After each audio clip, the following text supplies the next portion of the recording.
20 फेब्रुवारीपर्यंत सगेसोयऱ्यांबाबतच्या अधिसूचनेची अंमलबजावणी न झाल्यास मराठा आंदोलन हातात बाहेर जाईल, जरांगेंचा सरकारला इशारा।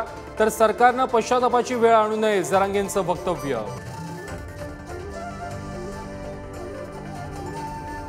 मराठा आरक्षणासंदर्भातील मागासवर्ग आयोगाचा अहवाल राज्य सरकारकडे सादर। ओबीसींना धक्का न लावता मराठ्यांना आरक्षण देणार, मुख्यमंत्र्यांनी व्यक्त केला विश्वास। मराठ्यांना वेगळं आरक्षण द्यायला पाठिंबा, मात्र कुणबी प्रमाणपत्र देणं थांबवा, भुजबळांची मागणी। अधिसूचनेवर लाखो हरकती असल्याचाही दावा। बारामतीमध्ये सुप्रिया सुळेंनंतर सुनेत्रा पवारांचा प्रचार रद्द, उमेदवारी निश्चित झाल्याची ही चर्चा।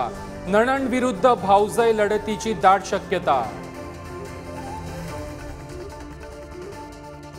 शिंदेंच्या शिवसेनेचं कोल्हापुरात पहिलं महाअधिवेशन, 9 मंत्री 43 आमदार 13 खासदार राहणार उपस्थित। आज संघटनात्मक विषयावर चर्चा, तर उद्या मुख्यमंत्री शिंदे यांची जाहीर सभा। अशोक चव्हाणांच्या राजीनाम्यानंतर महाराष्ट्र प्रदेश काँग्रेसचं पहिलं शिबिर, कोण कोण दांडी मारणार याकडे लक्ष, लोकसभा निवडणुकीबाबत करणार मंथन।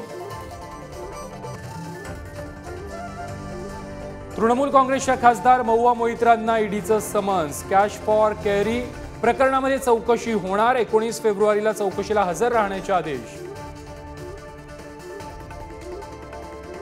संयुक्त किसान मोर्चाकडून आज भारत बंदची हाक, देशभरातील अनेक व्यापारी आणि ट्रक चालक संघटना संपामध्ये सहभागी। दिल्लीतील शेतकरी आणि केंद्र सरकारमधील तिसरी बैठक निष्फळ, हमीभावाच्या मुद्द्यावर कोणताही तोडगा नाही। दिल्लीच्या सीमेवर शेतकरी ठाण मांडून पुढची बैठक रविवारी।